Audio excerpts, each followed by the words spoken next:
y'all, Delaney. And it's Katie, Mrs. Classical Black Podcast. Where we talk all things classical music and being black in the profession. With trap beats playing in the backgrounds.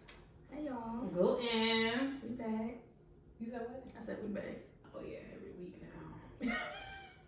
Well, yeah, I mean, we haven't even had to come up with no, like, real episode topics because we got doing a book club, but after that. Yeah, but I mean, we're so ahead though. Like, we're in a good place.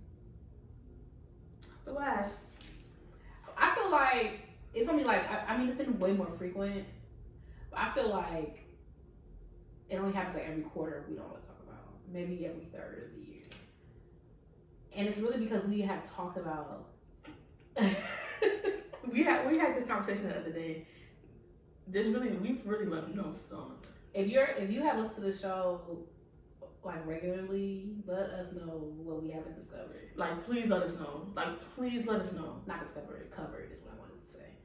We talked about everything. Like, I had money rolling, but like when you really think about it, like we talked about hair, we talked about dating in classical music, we talked about children in classical music, we talked about prodigies, we talked about black music in black spaces, we talked about black church, we talked about rehearsal etiquette, we talked about, look, there's no stone music criticism, chamber music, stage fright, taking a break from your instrument. What else?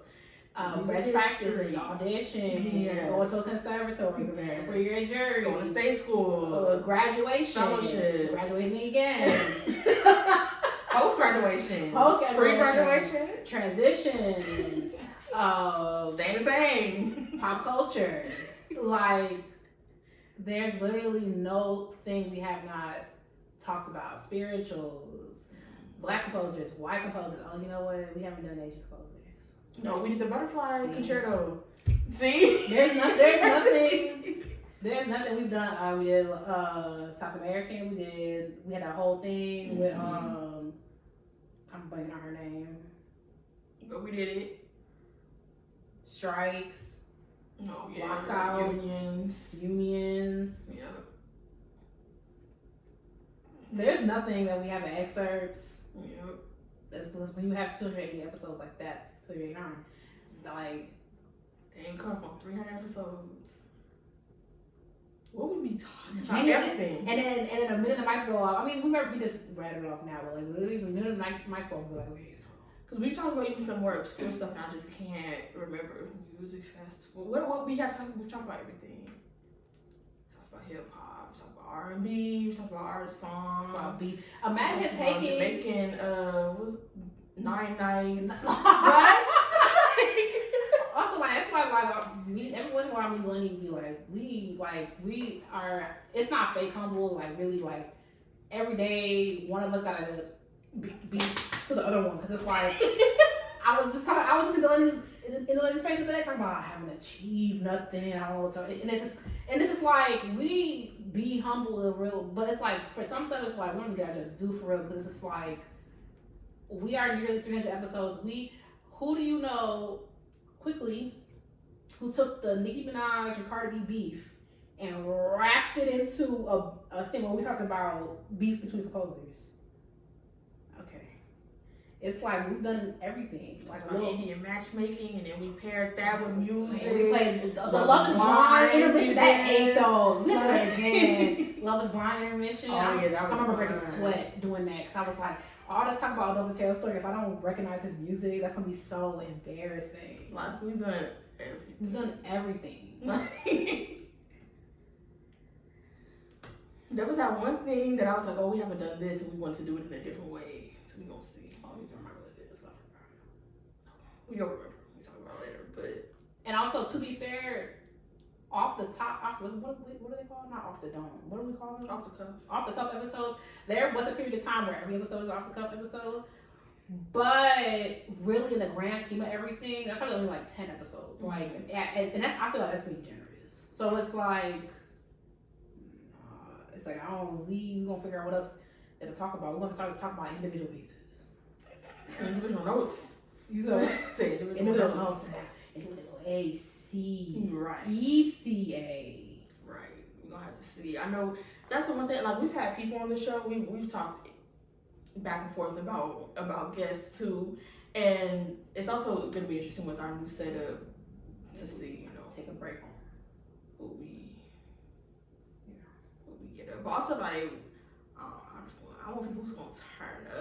people be too serious. Yeah, we are very unserious. That's the thing. It's like, you're gonna be a guest, you gotta be prepared to be unserious. Like, come fool around. Come. Period. Anyway, the news this week. We just got sent this call for scores that they wanted to share because we have a diverse listenership. So I hope I'm saying this right. The Coricos vocal ensemble. They're a New York-based vocal ensemble. They're accepting score submissions for their next concert project. They're curating music that considers ambition. They describe it as a word with many definitions and connotations, encompassing drive, purpose, yearning, desire, success, greed, and much more. They want people to send their best work for mixed a cappella choir that connects in some way to those ideas. And they're accepting work of any level of technical difficulty. So I have the information on that. I will link the landing page in the description with the deadline and the parameters and all that. If y'all are, looking for a little call for scores, composing moment, period. My news is very quick this week because I only have one other thing. Good, because we've been at this for hours. We really have. The Dresden Symphony Orchestra is going to perform a concert conducted by a robot. Like a robot? A robot. Like Bleep Bloop. We're gonna go crazy. Like, this is the end. It says that a robotic specialist from the Center of Tactile Internet at the Technical University of Dresden developed a 3-armed robot that's capable of conducting an orchestra. The robot is going to conduct 2 new works for the orchestra's 25th anniversary concert. It's specifically designed to conduct one of the works because its 3 arms can be programmed to lead cross rhythms that are independently speeding up and slowing down. And apparently such rhythms would be impossible for a human conductor to lead accurately. And I'm like, I don't know what that means. Do you know what cross rhythm is? Cross rhythm, like that could also be. This is also another country. They could be describing something that I don't like. That I might know the concept, but we use a different word for it. Maybe polyrhythm. Yeah, so I'm wondering. But also polyrhythm is different. Like, do they mean like 5/8 versus 3/4? Well, it says here that they have another work. The second work in the program also explores cross rhythms, but it divides the orchestra into 3 groups that play in 3 different meters and tempi. Well, why would I want to listen to that? Why are we all playing something different? Y'all got it. I feel like, one, I guess, like, I get that there's a way that this could be written where someone with 2 arms couldn't, like, conduct it. But I'm also like, how is that to play? Like, is this for like a bit? Because it's like now that I'm in my head, I'm also like, if a human has to rehearse them, what's the point of the robot doing it? Just part of the. Well, I wonder if a human is rehearsing them or if they have the robot there. Because also, a human does have to rehearse to a certain extent to lead the rehearsal. The robot not talking to y'all. That's the thing. Like, what's the point? Is the robot just like an art thing? It says that the concert is designed to ask questions about the nature of. Sorry. No, that's not for them. That's just like a trigger. About the nature of creativity and the way in which technological developments might challenge or disrupt current artistic practices. Because if you gotta rehearse the orchestra and the robot doing the concert, what's the point? And also, I'm wondering, like, the nice thing about, how do I say it? So the nice thing about a conductor is that if something goes wrong, they can react to it. But I'm wondering, will nothing go wrong if there's a robot up there? Because a lot of times stuff that be going wrong, your fault. So, but if the robot is perfect, then will the ensemble be perfect? But not necessarily at all, actually. Because, like, yeah, because if the ensemble messes up, these are, I think, commissioned. So sometimes, y'all gonna hate me for this, but, like, sometimes what works like that, like, not that it doesn't matter if you mess up, but it depends. Some have a great deal of improvisation where it's like you're making up notes in sometimes rhythms, and so I don't know like how significant messing up would be. But in the event that it would be, where it's like you're actually like like following a score that has like is thoroughly notated, I feel like if y'all mess up now, the robot can just keep going and going, and then like the whole announcement they gotta come and unplug them and plug them back in and like. I was thinking like even with new music scores with some degree of like improvisation, like they're still gonna be like, all right, do your own thing, and then we're together age. Yeah. So someone got to age early, but also I remember winning a bet at Spoleto because I just firmly don't agree. I firmly believe, rather, that's the easy word to say it. I firmly believe that like professional musicians have a certain amount of acumen that like if something goes wrong, you as a professional can get it back on track. I don't believe professional musicians fall apart, and that's why I won $20 at Spoleto because there was this whole thing, oh, it's gonna fall apart. Oh my god, I don't mind not running my money because there is just too much brains, too much degrees, too much hours of practice, like in the thousands, if not millions, where with all these people on stage and we can't get, if something gets a little precarious, we can't get to the same rehearsal. That's why I'm like, I wonder if that's the only like degree I could see where no. I'm wondering like why like it will just be perfect. As long as the robot's doing this thing, and your professional musicians on stage and the robot doesn't mess up, we just assume the robot is right, then like it will go off without a hinge. Actually, I was thinking that if they get off from the robot, they will at least be together. Even if the robot is doing its own thing. But I wonder if the robot can adjust. Probably not. Yeah, that's what I'm saying. Like so y'all might get to even if something happens in the ensemble and they get off, I am, to your point, confident in their ability to regroup and get back together. Mm-hmm. It's the robot that by the end of it could be just doing its own thing. But as long as y'all together. Like that's what I see. Because like I wonder how, but I guess the priority is technically to like get with the robot. But I feel like the priority overall for it to like sound fine is for y'all to be together. Mm-hmm. Because when I was at EMF, they had a little thing where they allowed some donors to conduct a piece. Obviously, we ain't paying for what they're doing. Like, we're just doing our own thing. So it's the priority is for us to keep ourselves together. Mm-hmm. You know, so like that's kind of what I see. It's just like, there you go, let's put the robot up there. Also, I have a question about the robot. Like, how the robot getting up there? Y'all turning him on? Like, is he one of them? Well, remember that Waymo car we saw? I wonder if it's like. Oh, I saw a picture of it. Oh, yeah. I don't know if I have it up here, but maybe. Well, I'll probably put this up and I'll put a picture of it on the screen. It's not a full, like, it looks like it's like just 3 arms. Like, it's just like, I don't know. It's on there's a base and then it's just like 3 mechanical arms. Like that baby spider from Toy Story? Oh, because didn't he have a head? Yeah. Yeah, so it don't have no head or anything. Like, but the head was the base. Got 3 little plant. Yeah, it's like 3 just little mechanical arms. And so I don't know. I would like to see a video. I would like for them to post it. When they doing this in Dresden? Yeah. Oh, that's Germany. So I don't know what they got going on. When they doing that? I don't know the date, but I'm sure. Send me a ticket, do it. I want to go see what they talking about. But I guess that got us asking questions about the nature of creativity and whatever. I was like, when I first saw this, I was like, what y'all doing? And then I was like, well, I guess I could see, because they said that it would be impossible for a human to conduct it. And I was like, I mean, I guess that's like a use for it, because like if no one else can conduct this, I do think that like they could probably play it without a conductor.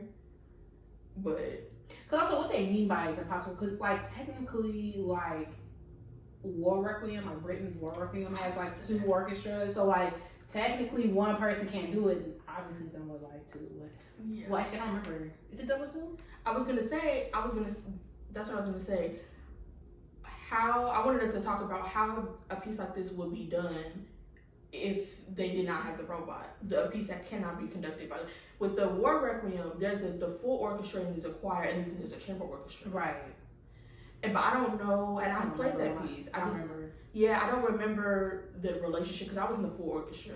I don't remember the relationship between the full orchestra and the chamber orchestra, if the chamber orchestra is solely leading themselves, because that would be the thing. Like, you would probably have a section of the ensemble that is self-reliant, and then conductor does their thing with the rest of everybody else. I played Warwick until I'm going. I don't even remember what orchestra was in. I feel like the children's choir definitely had their own conductor, probably because they were children. It's a children's choir. Oh, there's a choir and a children's choir? Yes. He was doing too much. It was too much. He was doing way too much. And all for a time like that. I mean, because I just feel like he was just like, let's see what they let me get away with. Yeah, you because got like the choir, you got the children's choir, you got the orchestra, you got the chamber orchestra. I bet you got somebody else in there. But they're soloists? I don't remember. But it's a requiem, probably. They're probably soloists. See, you doing too much. I don't know. But also, I'm thinking about Henny Piece now. Like, we played Jesse Montgomery's Banner. Mm-hmm. It's like the quartet is doing their own thing, but like not, but kinda like some of it fits in, and it's like at one point you're being ignored. Yeah. Because so it's like, what does it mean by can't be conducted? Because if they're playing a 5/8, we're playing a 7/8, and then everybody else in 4/4, it's like, and so we'll figure it out. Mm-hmm. Yeah. I don't know, guys. Send me a little. I would like to see how different it is, because even in those other pieces that we just talked about, it's like maybe the difference between what the two ensembles were playing wasn't so different. I wonder how different it is for them. Let's see, or not. But I just feel like I have questions about logistics. I don't have questions about the future of music. So, in case they were wondering. So we asked some questions, just not the ones that y'all. Not the ones y'all think. Like, no, right, what were you replacement thinking? robots. Why'd you do this? Like, No, I'm just like, no, I don't think orchestras are obsolete. No. Yeah. The same questions have been asked for the past millennium. So let's just do something, dude. Shake it up. I do think, because that's where I thought they were going with this, until I saw that they was like, it can't be. And I was like, at least they're not using the robot to conduct like Marcelov. You know, like Yeah. You know, at least they're trying to be somewhat experimental about it. Other than it's just like the gimmick of having a robot up there. I mean, it's that and some other stuff. See, we're on the social media team for them because they could have had the robot that will sound like this ain't no gimmick, and then I don't know what that is. cool. Good luck to them. Good luck to everyone involved. Leave us a comment if you in Dresden and you see the concert. Oh yeah, because there's not gonna be no recordings probably because of copyright. Yeah, maybe. Bring that robot over here. Sure. There's a whole bunch of people, some bread who can make that work. Yeah, I mean, you want to see it? I will go because I know it's a bit. Like, I don't believe that there will be a world where a robot will, because I think it's stupid, because it's like, if a human still has to prepare the orchestra. Yeah. And I know there are instances where like there's someone who prepares the orchestra and then there's someone who conducts the orchestra. But like, for what? Yeah. And also, I think with that, Alexis Ohanian was talking about this with sports, where like he thinks it's like, basically I'm paraphrasing that, like he doesn't, sports is protected from AI because there's nothing really like it, like blase, the emotions, the preparation. But like I think the same thing to a certain extent when it comes to classical music specifically, in some ways, like orchestra, because it's like someone has to conduct that, someone has to prepare the orchestra. Like there is a portion of it that is still safe from AI. And it's like stuff like this. Like, okay, is the robot rehearsing soon? How 3 arms for conduct the orchestra? A rehearsed orchestra.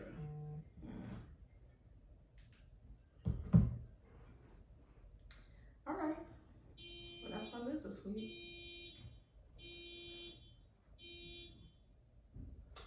Cool. All right, so time for the intermission. Got this one by every once in a while. I just don't have an idea. Like at least every like 5 or 6 weeks, I just don't have anything. But there is a trend in the TikTok comments. I didn't know it made it to Twitter. Very interesting ecosystem TikTok has. Because it's like everybody on Twitter like makes fun of TikTok, but TikTok always is on Twitter. So it's very interesting to me.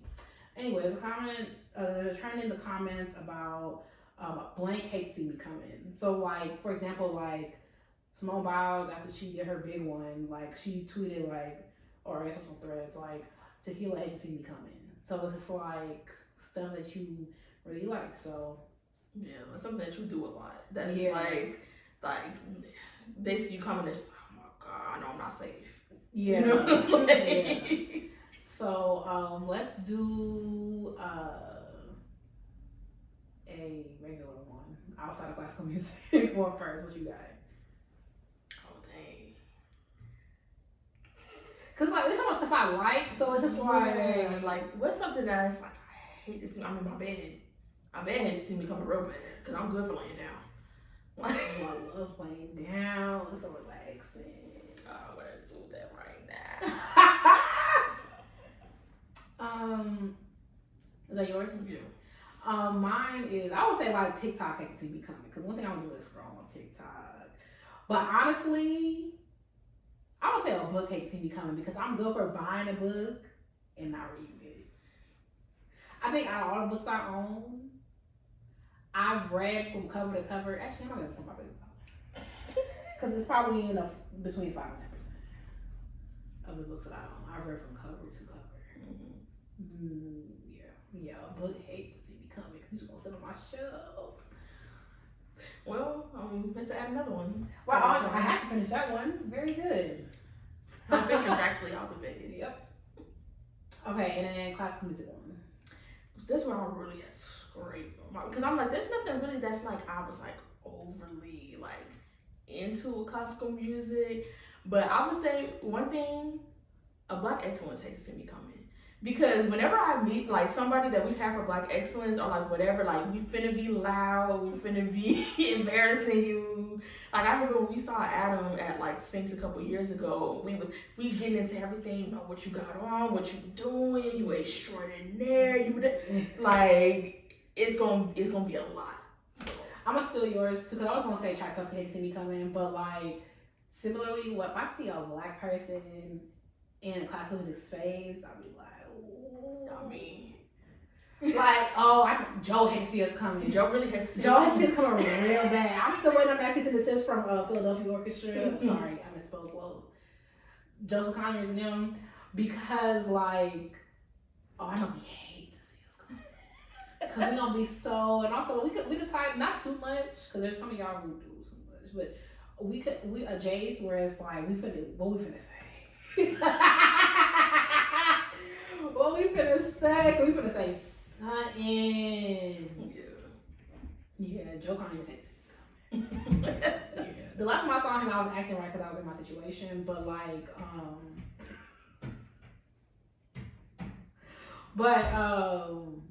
yeah, outside of that. Period. Well, keep it moving. Amen. We doing good. Oh shoot, the time. Period. Let's not move into now. Okay, so. Those of you who are just joining us, has this been a weird episode to just join us? No, we're pretty regular. Look at us. We are reading as book club, August do book club. We're reading the order of things. See how she tried to be subtle about it. She tried to peep the spine of the book. And before this, I was like, with the order of things, because I already messed it up so many times. I've already asked you for the title so many times. What are we reading so many times, and now it's just not committed to memory. It's just not, but we move. Okay, boom. We're gonna talk about what happened this last time. Okay, so if you missed it, the main character, what was I gonna call her? Ashley. That's not good. So the main character, April, her friend Z just died. So we're really in the middle of that. How she's dealing with it, especially the guilt surrounding Z, which like we can talk about. I feel is very unfortunate because anyway, the guilt she feels about like not letting her dad know, and the grief that her dad is facing, and also like kind of the juxtaposition of like how her mom is experiencing grief because her mom is having a time. His dad. Yeah, whatever I said, what she said. But also like April's mom is just like having a time. She living her life. She whatever. So it just kind of looks like whatever. And then in the midst of her grief, April's trying to figure out, okay, how can I help? How can I make it better? So Papa Z is a mail carrier, so she's like helping him, trying to do his mail and stuff like that because it's been piling up in the closet. He hasn't been leaving. And then also learned new stuff about Asa. She had a difficult home life and everything she's going through with her parents. Her dad lost. Was that this part? Mm-hmm. Okay, because I read a little bit ahead on accident. Her dad lost his job, and so he's been taking painkillers because he got in an accident, and then that's the ramifications of that. Her mom trying to find work and all the stuff she's dealing with. And yeah, that's kind of where we left off, and yeah. Thoughts on it? I felt like the one time in the book so far that I've seen maybe what she was trying to do writing it in verse was the first paragraph of this part. Let me go back. There was one part that was like very like. Yeah, it was very like, not that poetry must rhyme, but like it just. I think it gave poem. It was the first paragraph of the thing of part 2. Yeah, but I remember reading this. I remember reading this, and I was like, I hope this doesn't continue. Yeah. I just meant like I see why it's in verse, but I was just like, that's not really my thing. And yeah, I was like really hoping, because I remember when you even showed me the inside of the book and when you ordered it, I was like,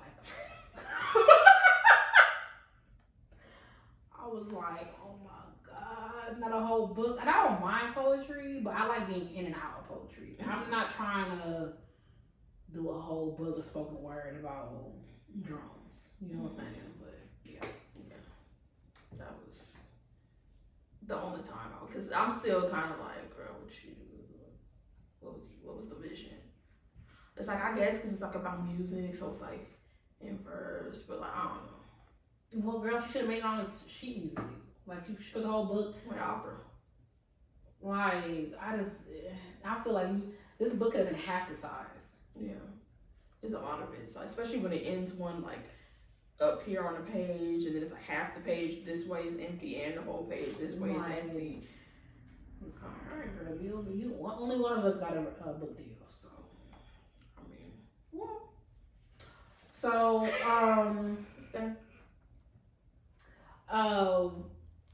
what was I finna say?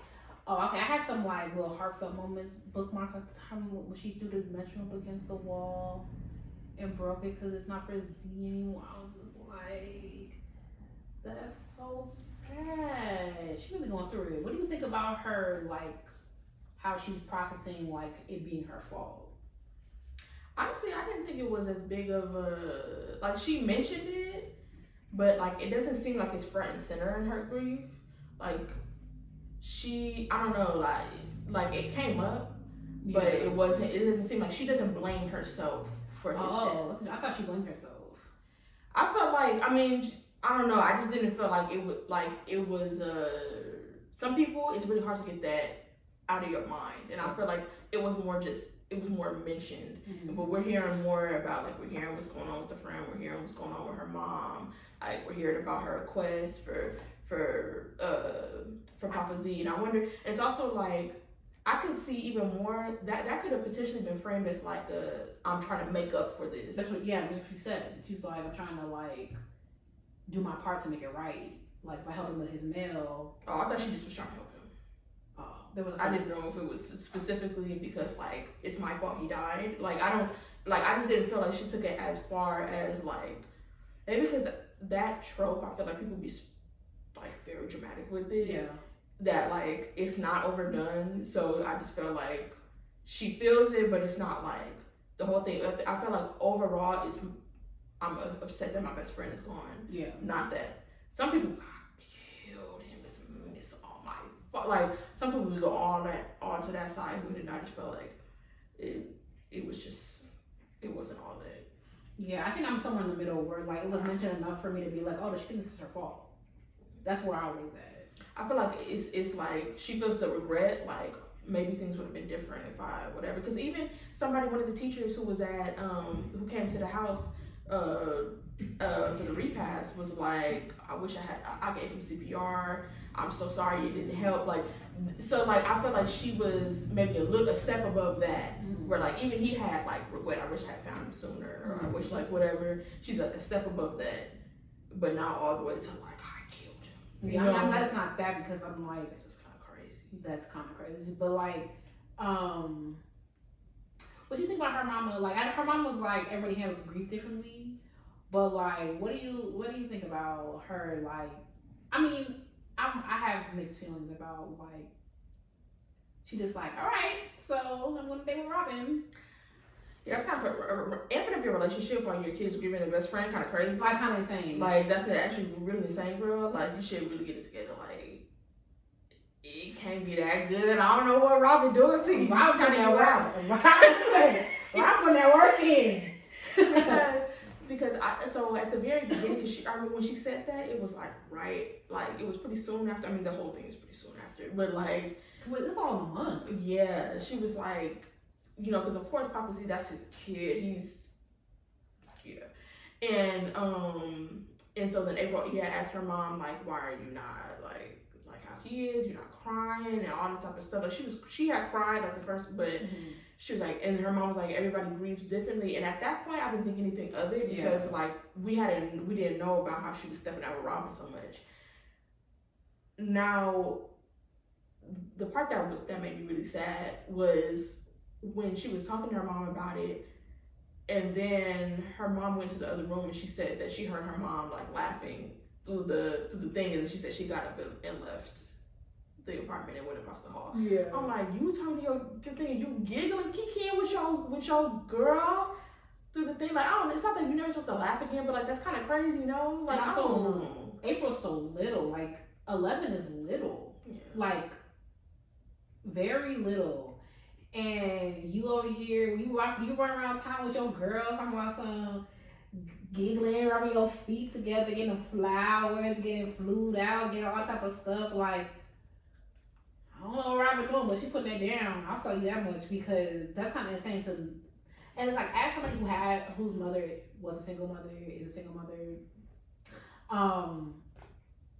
I see both sides. I see like you have put all of your time and all of your energy and all of your effort into your child, and someone comes along who like gives you attention and like really, really cares about you.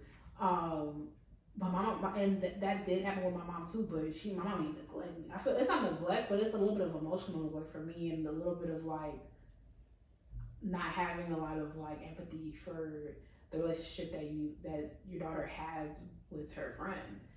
So I see a little bit of both sides, but she's still wrong for that. Yeah, I feel like it's just different because like you talking about a regular situation, like because.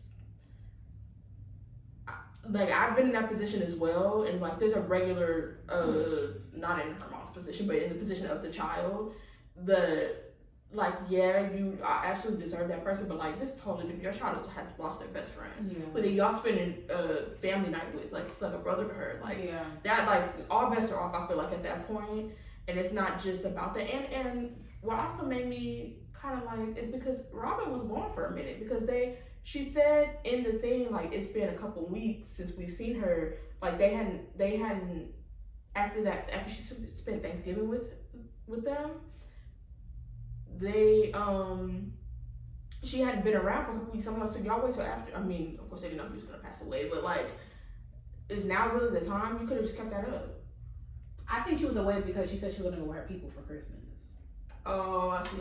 Yeah, I just think it was like we haven't seen her, and maybe she was maintaining. Yeah, it's difficult, because like single mom be hard. So I'm just like I think it's a little much.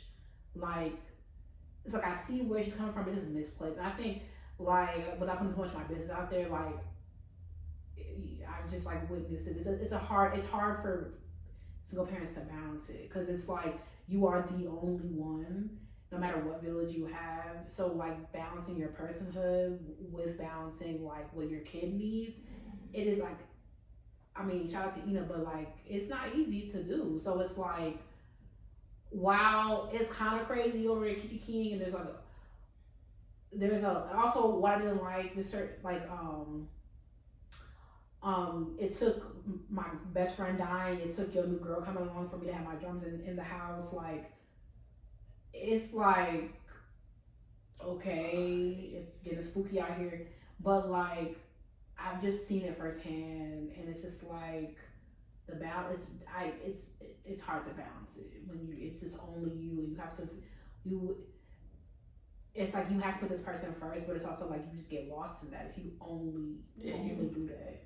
You have to. I'm just like, you already working long hours. Yeah, You it's a already big not much. around. You was already not spending a lot of time with your kid. Yeah, And you have to, like, you gotta work, you gotta provide. Like, but I don't know. Like, I just felt like laughing kind of crazy. Yeah, Like, not that you can't never laugh. Like, but it's you do deserve that, because now how are you to take care of your child? I mean, no, but like, how are you to even provide her any emotional support? Any of the emotional support that you are, if you're like completely drained, like if nobody's pouring into you, like, yeah. And I see that, but you talk about everybody grieve differently. You grieve by getting your booty ate and giggling with your girl. Like, that's kind of crazy. It's also like how long as she got her booty ate. Like, it's complicated. And like, life is never perfect. So she come along, she like, hey ma, I could. I don't know. Like, I don't know. Yeah, I think it's just the timing is just timing kind of crazy. I mean, those different. I was gonna ask you like, okay, like your life falling apart, but the perfect man comes, but you don't have a child. So there's that's the thing. Being a mom is hard. That's the thing, because you're talking about, you know, you have this person, you're the only one. I'm like, it's exactly why this is not for me. It's kind of crazy. There's nobody else but you. Like, that's why I was like, it's not, to me, it's like, it's not great, but I get it. Like, discernment be impaired sometimes, especially as your child gets older, because it's like, it's so much less like diapers and wipes and daycare, drop off and pick up.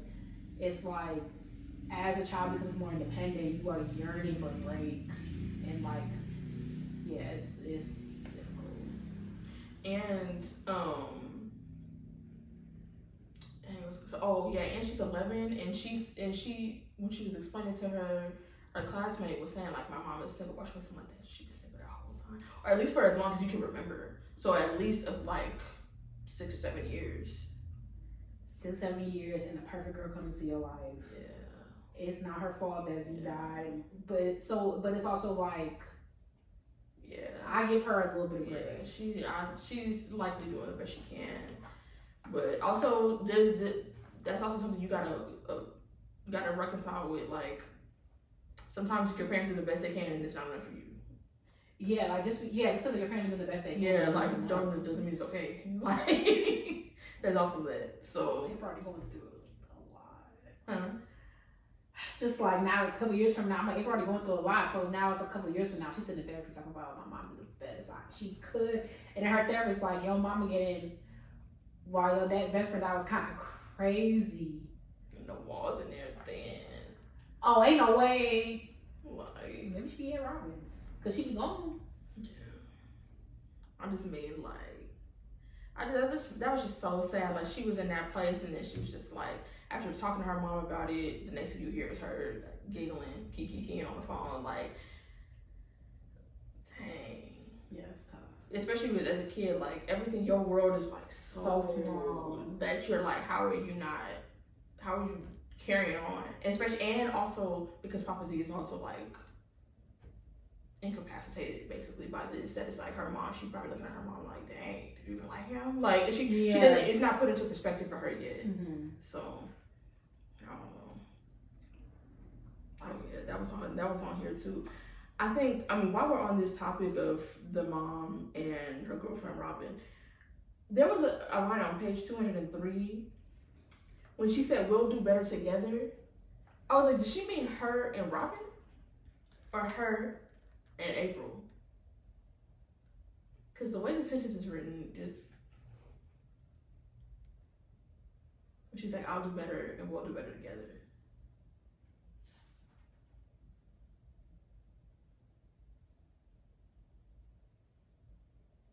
I took that as like April and her mom. Okay, because when she said we earlier in the same sentence, she meant me and Robin. That's why I was like, that's kind of weird to use two we's that are two different sets of people in the same thing. But it makes I kind of feel like we made this meal and we'll do better together. yeah.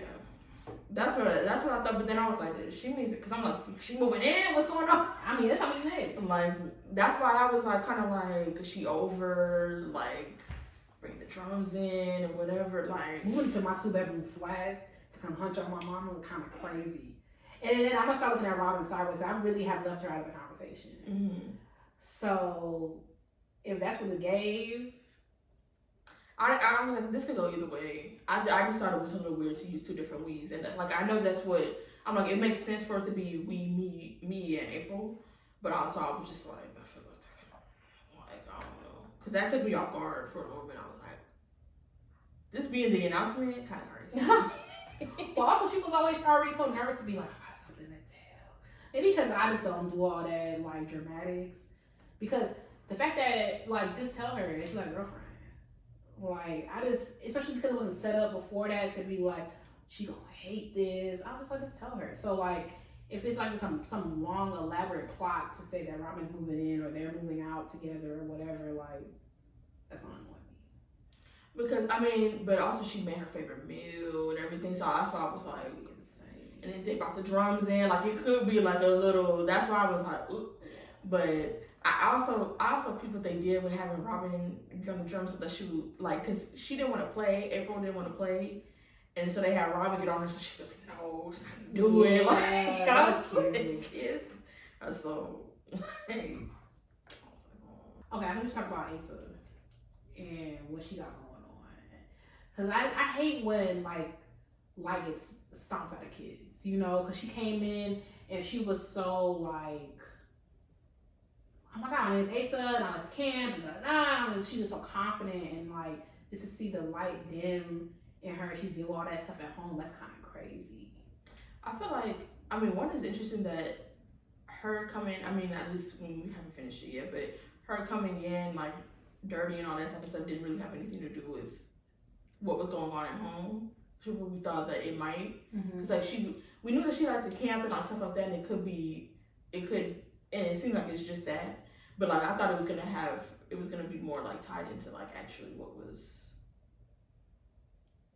wrong at home. Well, that tied in for me because if her mom is distracted, her dad is on pills, no one is accounting for you to make sure you get a bath every night. No one is making sure that your clothes are clean. You know. I thought like it would be on like you're not bathing. So like I thought it was like she was literally sleeping in the dirt. Like that's what it like. Oh. There was like she got sticks on her and like I thought it was all that. Yeah. Like that's why I was like she homeless. Like that's why I went to homeless because it gave like I thought it was like she's in the dirt. It's kind of crazy. Yeah. I thought when she was asking before we found out about her home life, when she was asking April about Z, I was like, "Girl, read the room." Like the kids be nosy. They do, but then the tables was turned when April basically she stumbled upon Asa's home situation because when she was out trying to deliver mail for Papa Z, she was delivering to her address and she just saw like something's not right here. And eventually she, you know, came forward and talked about her dad's accident and him. She tried to flush his pills down the toilet. I'm just like, kids should not have to deal with nothing like that. Especially like, how do you even know how to deal with that? Like, man, some kids really just be going through it. Yeah. Like, I don't know.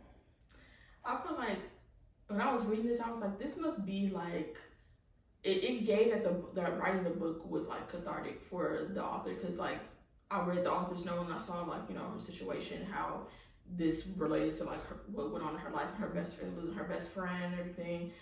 And I was just like, some of what I was hearing from like when April got pulled aside by that teacher, was talking to that teacher, like I was like, this gives like what you grow up and learn to say to your inner child. Yeah. You know, like Yeah. it really gave like that. Like she probably went to therapy and like healed that part of her inner child, and this is what she would have wanted to hear at that time.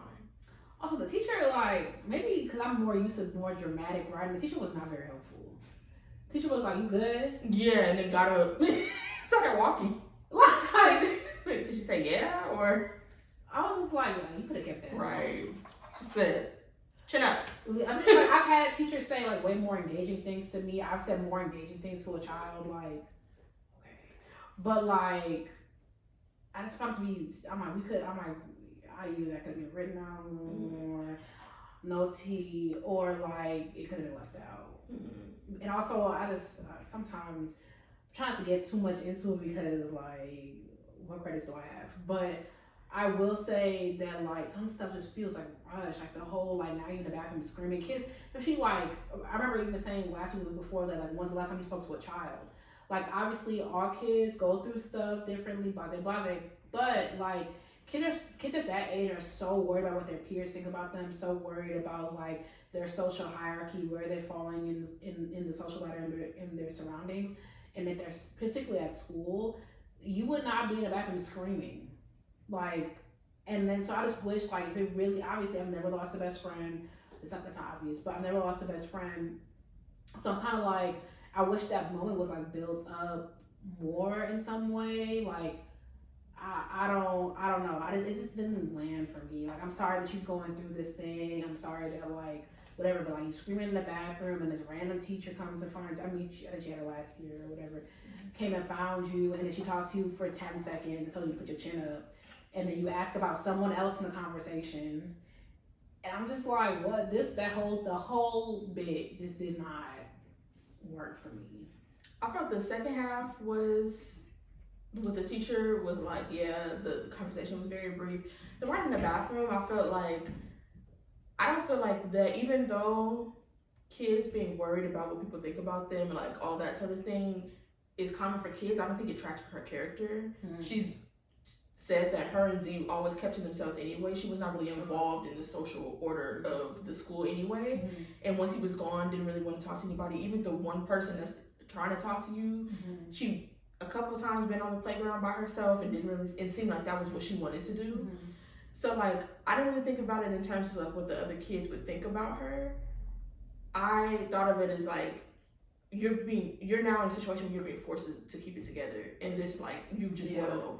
Yeah. And I think that's what we see kind of in the opposite way with like Papa Z, where he is not keeping it together in his situation because he's not going to work no more, and that is his boiling over. But I think like for her, that was just the way it manifested. I thought it was just like a grief thing. Even him with the you remember the conversation when the mom came up the last time? Because like as a person who has grieved, as a person who is dramatic by nature, like when he was like no Samantha, no Z, no whatever, I was like, did he like the mom? What was it? Do you remember what the relationship was with the mom? I don't know about their particular relationship. I just know that was the whole, she was an artist and she followed a song that only Oh my god, I forgot about that one. Yeah, like it was that. Like, so it seemed like perhaps they were together and she left. Like, you know, so. And to be fair, I think I took that moment to mean two things. The one thing was like, well, when did the mom come back? But I think it was also like, it's just like one of those things in life where it's like, dang, everything, like, you just rattling off. It was like, dang, girl, yeah, we good for one of those. Like, that's why I was like, okay, this could be either way for me. So. Because it really would be like that. Like, one thing, and then you're like, and another thing. Like, yes, I was like, whether it makes sense or not. Because I was like, where's Samantha come from? I'm like, well, I know Samantha. Like, but I don't know. But I don't really think I have much more other than outside of that. You have any predictions for? I mean, she probably gonna come around to Robin at some point. They're probably gonna have some moment where Robin helps her in an unexpected way, helps her. It's gonna be something with the drums. Oh, because then she's looking for a teacher. Yeah, that's probably what's gonna happen. And maybe she'll get to the school that Z got into. Oh yeah. Did she audition and didn't get in, or I don't think she auditioned. Yeah, she might do that. What else? Somehow, some way they're going to find out about. About her helping them deliver that mail. I think I got a little bit of it because it was I accidentally read ahead.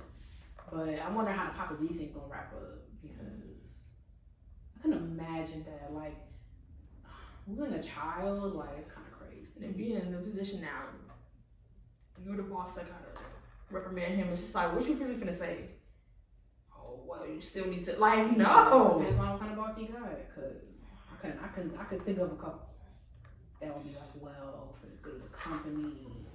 God, it's ridiculous.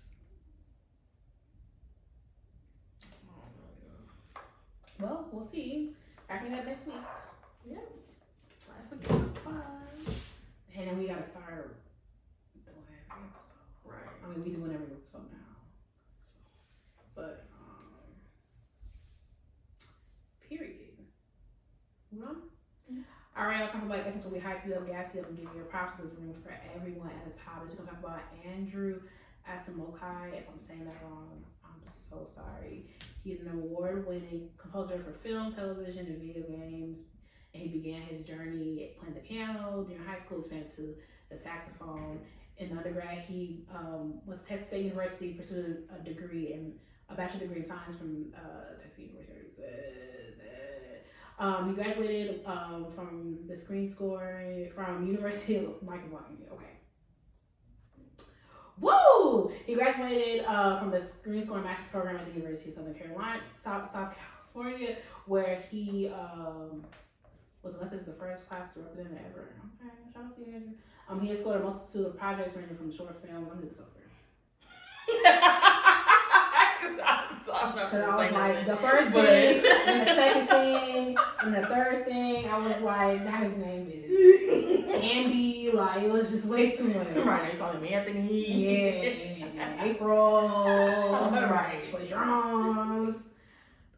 All right, y'all talk about essence when we hype you up, gas you up, and give you your props. There's room for everyone at the top. We're going to talk about Andrew Asamokai. Sorry if I'm saying that wrong. He's an award-winning composer for film, television, and video games.